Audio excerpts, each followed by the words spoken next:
ช่น่ะ เดี๋ยวไปซื้อหมูแล้วมัน ชื่อหมูเห็นยังอีก ก็คือขั้นตอนที่ว่ามือหนักนี่ อ๋อ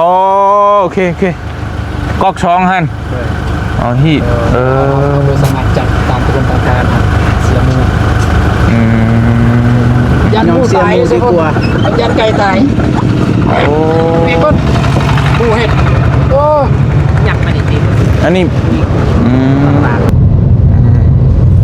ครั้งแรกพี่น้องเลยไปขี่รถบ่าวเจ็บตอนนี้ที่มันดิ้งออกมามันอยู่ใส่กับแป๊บแอร์นี่ตอนนี้รถเขาตกคุมตกเองแล้วมันมีการเคลื่อนไหวนะแล้วมันก็ขี่ไปขี่มันถูไปถูมาโดยแมนซอดอันนี้ค่อยเข้าไปเยี่ยมไปช่วยให้ทั้งเวททั้งมวลค่าน้ำยาค่านี่พี่น้องเลยพอดีร้าน100,000นะล้าน100,000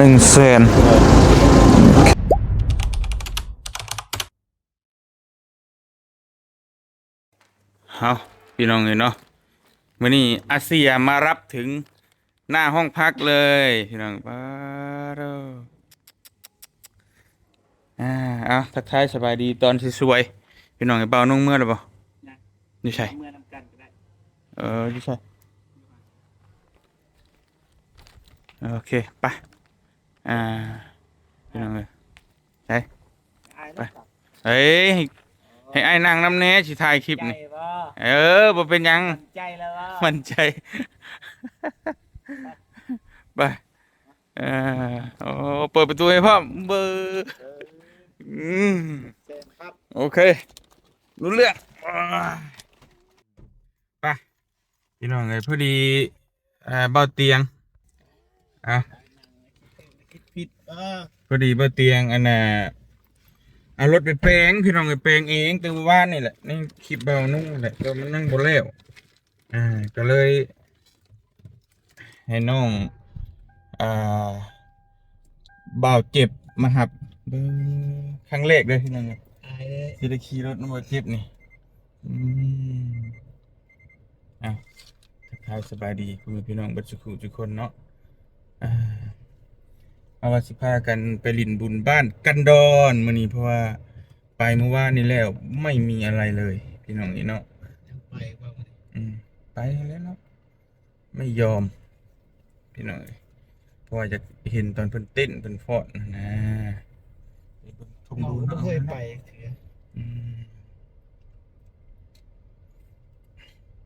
บ่าวกูชนบทหรือโทรหาบอกไปว่าเนี่ยประถ่ายคลิปเป็นกันบ่ถ่ายแล้วบางทีนะโอเคญาติกันมาครับบอกไอ้ก็บอกเรานะคิดว่าน้องฉันจะมาฮอดไปน้องเมฆเป็นประธานมื้อนี้โอ้พี่น้องแปลกๆกินไอ้พูดลายฟ้าลายตีบ่เคยนะพี่น้องมีแต่ครับตลอดนี่บาดเจ็บครับเชียนตื่นหรือวะเนาะบ่เอาดีๆได้เสียเสียนนะสบายเป็นใช่เป็นเนี่ยแหละเนาะแต่ว่ามันบนนิ่งธรรมดาโอ้ไทยเซียนนี่ดำเดือน2 เดือนนี่บ่เซียนนะเป็นปีพวกจังเซียนคำว่าเป็นนี่มันก็บ่โดนมันก็เป็นให้น้องมีครับเบิ่งเถื่อนจักได้เถื่อนน้องมีจักได้นะโอ้คือสิคักอยู่เนาะแดดแจ้งพี่น้องบ่มีฝนมื้อนี้บ่มีไอ้ว่าบ่มีในโน่นมีบ่มีแดดแบบนี้นี่มีนี่เนาะแต่ผู้ทางบ้านดอนตกหรือบ่อยากให้ตกมันก็บ่ตกแล้วมันบ่ได้ถ่ายคลิปให้พี่ให้น้องเบิ่งอะไรพี่น้องเนาะ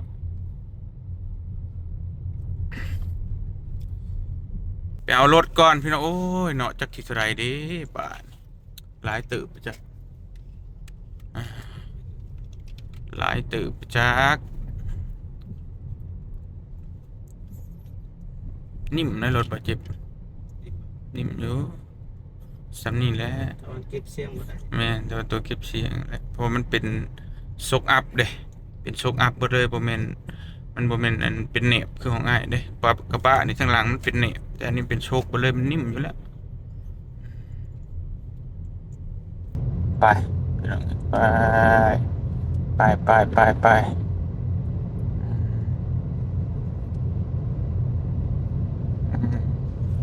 ครั้งแรกพี่น้องเอ้ยได้ขี่รถ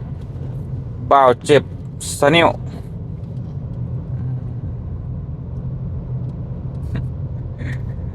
เลย คักเมื่อไหร่เสียมาจอดรถไว้อยู่โรงแรมนี่แล้ว ไปน้ำเปล่าเจ็บเป็นสบาย ได้ได้มันโมเซียนเนี่ยนะ บุเป็นหยัง อ่า พอจะพาอ้ายไปหอดจุดหมายปลายทางก็พอ มันซา ไม่เป็นไรหอดแล้วพี่น้องโอ้ยมาลุ้นกันว่าจะเบิดจักบาทจักกี่ อยู่ห้านนี่แหละห้านที่เขามาเติมน้ำยาเองเมื่อนั้นแหละแต่ว่ามันนี่มันหัวเนาะอืมไปสบายดีไอ้โอ้ยเรียบร้อยป่ะอืมไปไปทางเลยไปเบิ่งก่อนไปทางเลยอ่า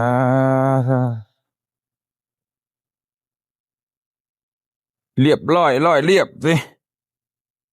โอ้ยอืมเย็นเจี๊ยบบานเจี๊ยบเลยอันมองใดมันก็อ้ายเมื่อวานนี่เชื่อมันหัวมองใดก็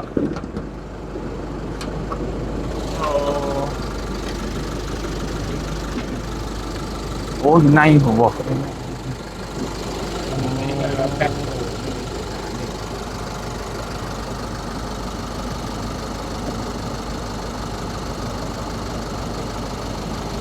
กิบล็อกแป๊บตัวสามอันนี้มันหา อ๋อ อันนี้มันเด้งออกมามันบรรจุใส่กับแป๊บแอร์นี่ประเดี๋ยวรถเราตัวคุมตัวเองแล้วมันมีการเคลื่อนไหวนะแล้วมันก็สี่ไปสี่ อ๋อมันถูไปถูมา โดยแมนซ้อนมันค่อยเอาไปจอดไปจอดไม่แล้วก็เอากิบล็อกตัวนี้ใส่นี่ไม่ใส่3 บาทเนี่ยบ่ให้มันด้านนี่กันนะ อืม เติมยาไปเข้ามาอีกเดี๋ยวมันกระดาษ เอแก้ไขเรียบร้อยตัวนี้ แล้ว เนาะ ก็ไปจอดแม่ไปปะแม่ก็อันนี้มันบ่ได้บ่อย่างเราบ่หัวง่าย ตัวทั้งอื่นเนี่ยบ่มีเนาะ โดยบ่มีตัวเดียวเลยเขาเอามาเขาก็อัดลงไปประมาณ2 ชั่วโมง อืม เอาไปลงไปหัวเหตุ อ๋อ ตัวเดียวนี่ว่ารถนอกคือไปหางยากนะมันติดใส่กับเบรกมันติด แม่มันจะกิบตัวล็อกตัว3 สายฮักมันก็เลยว่าใส่กิบล็อกเขาให้ไหมแล้วก็เอายางห้องก้อนตัวมันสิดาไม่ไหมเอาไว้มองมันสิดาดีครับผมมีปัญหาในสถานที่ได้สบาย แต่ทั้งในนี่บ่เป็นหยังเนาะ โดยไม่นั่งในตัวเป็นคิดว่ามันชิ้นหัวไหนก็คือว่านะครับปวดเพิ่งงอกเพิ่งก่อนถ้ามันงอกหัวก็เป็นไหนพอดีมันปวดมาเห็นหัวดีก่อนเดี๋ยวไงเกี่ยว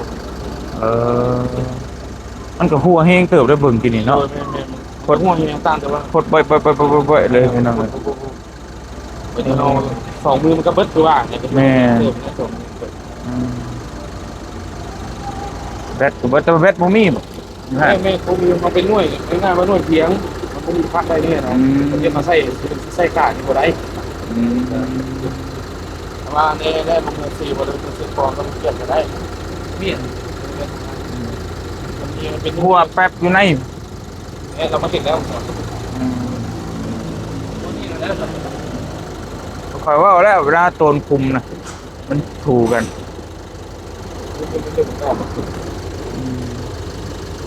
เรียบร้อยแล้วเย็นเจี๊ยบอ่ะใช่ทั้งเบิดทั้งมวลค่าน้ำยาค่านี่เรื่องเลย พอดีร้าน100,000นะ 1,100,000โอเค เดี๋ยวมือจอดอยู่สิกองแล้วมาเนี่ย โอ้ แต่ว่าโปรไฟล์มันมาฝากเมียเขาจอดให้แต่ว่าจะฟ้าวก็เลยว่ารถแล่นเมีย โอ้ มาบ้านนี่ก็พอดี7 โมงมาจะถึง โอ้ยขอบใจพี่น้องเอ้ย ฝุ่นกระตก พอดีจะใช้รถแน่นะ1 2 3 4 5 ฝาก 7 ไป 8 9 ไปท้ายฟ้าว โอเคได้การขอบใจได้เด้อขอบใจ ได้แล้วปะ เดี๋ยวมีปัญหาเนาะยินดีช่วยป่ะนี่เอาพี่น้องเนาะมีแต่นิ้วพี่น้องคล้ายๆว่ามันคือบ่เตียงว่าแหละมันแป๊บมันทอน้ำยาเอก็ทอมันก็มีลายท่อลายช่างนั่นแหละอยู่ในห้องเครื่องนะเวลาเขาเต้นนะมันถูกัน ติดเลย มันเป็นมันอันน่ะตัวหนึงน่ะแล้วว่ากิฟล็อกตัวหนึงน่ะมันล็อกนะมันเต้นลายนะมันรุดออกเลยปกติน่ะมันชีบ่ติดกันมันรุดออกเนี่ยมันมาเพื่อกันอยู่ที่แม่ แต่เราแดดนี่มันทางเนาะ แต่มาปีแล้วคือเจ้าเห็นนั่นแหละขณะคนยังคอตัวนึงรุดตับ ไอ้น้องฮู้อยู่สร้างแต่น้องบ่ฮู้ น้องบ่ฮู้ไปได้ก็ ที่ลมกันนี่บ่ค่อยเข้าใจปานใด นี่มาพี่นี่ นี่แบบนี้นะนี่มันชูกัน แล้วก็เสียดนี่สมมุติว่านี่ ตู้กัน แม่นเวลามันเต้นน่ะมันเฉียดกันเห็นนะแล้วมันช็อตอันนี้สมมุติว่าคิดถ้าว่าเป็นอันนี้น่ะเป็นท่อลมน่ะมันช็อตก็ลมออกว่ะประมาณนั้นนะพอมันอัดแก๊สเข้าไปก็คืออัดลมเข้าไปนั่นแหละประมาณนั้นจักใหญ่ดิจักเครื่อง6 โลบ่10 โล ยังว่าเอาจักรอันนี้ไปใส่รถอายโอ้ย มันก็แห้งแล้ว มันบ่ถือเนาะถืออยู่ ได้แต่ว่ามันแห้งมันสิแห้งโพดเกินแต่ต้องแต่งใช่เห็นแล้ว ก็อยากจะจับติดจับนี่ว่า บ่ได้ดอก สั่นมาทีบรถ มันใหญ่จักใหญ่ ยังว่าไอ้ใส่ยางมันใหญ่กว่านี้ได้บ่ นะได้แต่ว่ามันสินักหลายเลยมันเวลาเฮาเล่นนะมัน ดังบ่นิ่ม บ่นิ่มแต่ซ้ำนี่ก็พอดีละตอนนี้มันยังอยากเกินมันแหละพอจักมันน้อยเลยไปวันนี้เราเครื่องรถบรรทุกเดี๋ยวแล้วไปเอาจะไปจอดคุยกันอยู่น่ะ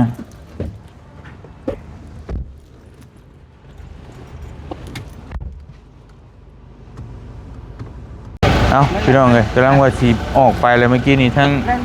น้องเพิ่นเนาะจะพากันมาแต่ใส่ ปานน่ะ สบายดีเนาะพากันมาใช่น่ะ เราไปซื้อหมูแล้วมัน ชื่อหมูเฮ็ดยังอีก ก็คือขั้นตอนที่แบบนี้น่ะเด้ อ๋อโอเคก๊อกช่องหั่นอ๋อที่เราสามารถจับตามกระบวนการเสียหมู อืม ยอมเสียหมูดีกว่า เพราะว่าเฮามันบ่ท่วงบ่ทันเนาะ โจกด้วย อืมไปชื่ออยู่ใช้พากันไปชื่อใช้สารวัตรผู้ ก็เพิ่มในราคาคะแนนสมมติมีคุณ5 แสนอยู่ในร้านนึง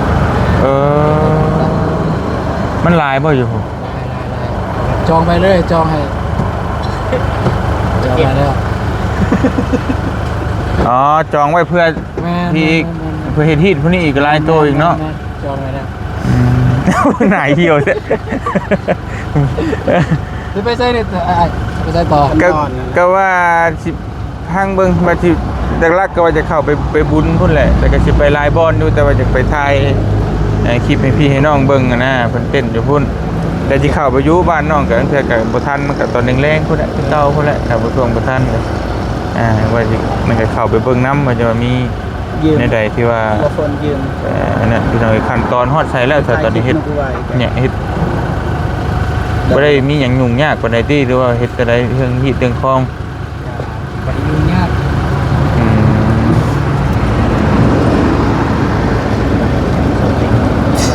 เห็นว่าพี่น้องเนาะมีเนี่ยกัน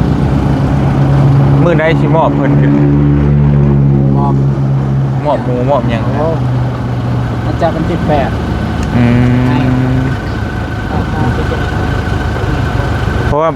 มันมีกอกซองอีกนะพี่น้อง คือในการมอบเนี่ยกับผู้ใหญ่ทั้งสองฝ่ายไปเจอกันนี้เนาะ ได้ ต้องไปเจอกันในซ้ำเพชรงานหน่อยหนึงน่ะประมาณนั้นแม่ แต่แบบไม่ไปไปนะแต่เนื้อน่าจะไม่แต่ปะไน มีแต่ไปไหนบ่ ได้ อืมมันหลายกอก แดงร้านแดงแดงนี้ มือแต่งกันยังทันได้กำหนดบ่ยังคุยกันอยู่ ยังเหมือนกันมีแต่เขามีกันปูนัดเลยว่ามันนี่มันนั่น มันพร้อมหลายอย่างอยู่เด้เนาะฮะพุ่นละพี่น้องเอ้ยน่าจะบ่เตียงได้ลงมารอบหน้าพุ่นละ น่าจะประมาณนั้น โดยเพราะว่าน่าจะได้ขึ้นก่อนบ่โดนกันน่าจะได้ รอบ ขึ้น หน้า ก่อน ใจเที่ยงซื้อนั้นมาเลย ชื่อหยังเนาะ ที่สัญญาไว้ บ่ว่าสิให้ชื่อ เด็ พี่ กน้อย ฮะ สลิปเด็กน้อย โซเฟอร์ฟันเพิด อ่า แพนเพิดยัง แคมเพิร์ดเล็กน้อยสิเอาเลยบ่เดี๋ยวนี้ เรือเลย บ่ต้อง ไปยังอายไปบ่ฮอดทิศหนึ่งก็ซื้อไป ก็คือสิมีไว้แท้เนาะ เด้อ อ๋อเออ แห้งก็บ่แห้ง เอามีแต่ว่าบ่ยากดอกโอ้ยชาวนาชำเพิ่นร้านนะชื่อมาให้นะขอแต่ให้มันมีนะบ่ยากดอกพี่น้องใช้หมูโตเท่าไรหมูน่ะอ๋อเอ้าโอ้ไก่ ยันตายเนี่ย ชามโตเลยบ่ ดีเด้อ ยันหมูตายใช่พ่นยันไก่ตาย โอ้ ไอ้พ่นหมูเห็ดโอ้อยากมาดิ อันนี้แท้แล้วก็ใส่กระสอบแบบนี้น่ะนี่จะเผาเมื่อยซั่นน่ะโอ้อันตรายอยู่เด้พี่น้อง ได้พอดี แล้วน่ะก็ไปซื้ออีก ไก่นั่นก็ไปเฮ็ดฮีดนั่นบ่ ไก่เลี้ยงมันจะบ่ตื่นเป็นไก่อยู่ใส่บอกไปซื้อไก่ เรียกกะตีบ่ ต่อ โอ้ดอย กิ้งออกเด้อไม่ได้มาจะสั่นเลยเตียง ไปโอเค ยันหมูมันสิตายก่อน โรยมันสิบ่ได้ฮีดเลยไม่ใช่ได้กินก่อนนะได้นี่ ไอ้นมเด้อพี่กลับก่อน โตเท่าไรหั่นน่ะ ตัวทองลาด ปอ2 ล้านถูก คันอยู่บ้านเฮาเนี่ย เพื่อ ตัว3 4มีคนอยากถึกแน่ โอเคช็อกโกแลต โอเค ดีๆมีเฮงเจอกันเนาะโดยไปพี่น้องเอ้ยเก็บเครื่องเก็บของก่อนบ้านใส่โอ้ย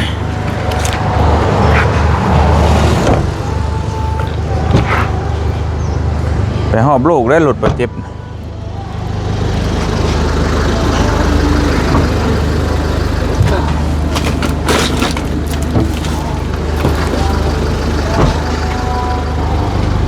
ไป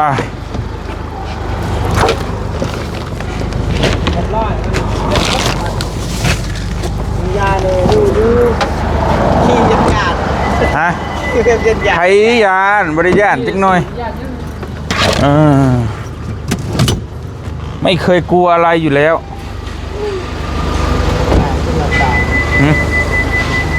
จะมาปีแล้วรถไอ้ไปอะไรลุยเลยบ่หรือว่าในอะไรบาโกเด้ ไปจอดบ่ โบโก ฮะ โบโกบ่มั่นใจน้องตามอยู่แต่ว่ามั่นใจ โก้ เพื่ บ่ อนกันอยู่เพื่อนโบโก ตัวโก้มขี่รถจักรไปนี่กองเผาทางคันก่อน อ๋อ แล้วเอาไว้ก็ได้รถนี่ มาแล้วแต่บ่ว่าแบบนั้นนั่นคือจังว่าน้องเพิ่นเดินออกไปก็แล้วแต่เนาะแล้วแต่เลยโดยว่าจะไปกันดอนอะโดยสบายดีเจ้า ไปบุญเขา โดยไปคือกันบ่ บ่แล้วเฮาบ่ได้ไปว่ามันเป็นแต่เรื่อง อ๋อโดย มันเป็นสวรรค์บ่ แม่นเฮามาแต่สวรรค์บ้านโคกใกล้ๆซิโน่นะ โอ้ โดยแม่ เฮาเป็นสวรรค์เลย อ๋ออยู่ไส เก่งกับเบาคนไป โอเคกระเบาโอ้ โอ้ยว่าสิมาไทยนะเหรอ แม่นสิไปถ่ายถ้ำเบิ่งนั่นแหละงานนั่นแหละ บุญบ้านเขาเลยมื้อนี้ โดย ผมบอก30 ปีบ้านกันดอนบ้านทำไป โดย มันอยู่ดอกกล้วยได้กินกล้วยเลย โดยขอบใจพ่อโดยไปฉันพี่น้องเอ้ยมีแต่ว่า เดี๋ยวเข้าไปเจอกันอยู่บ้านกันดอนเนาะ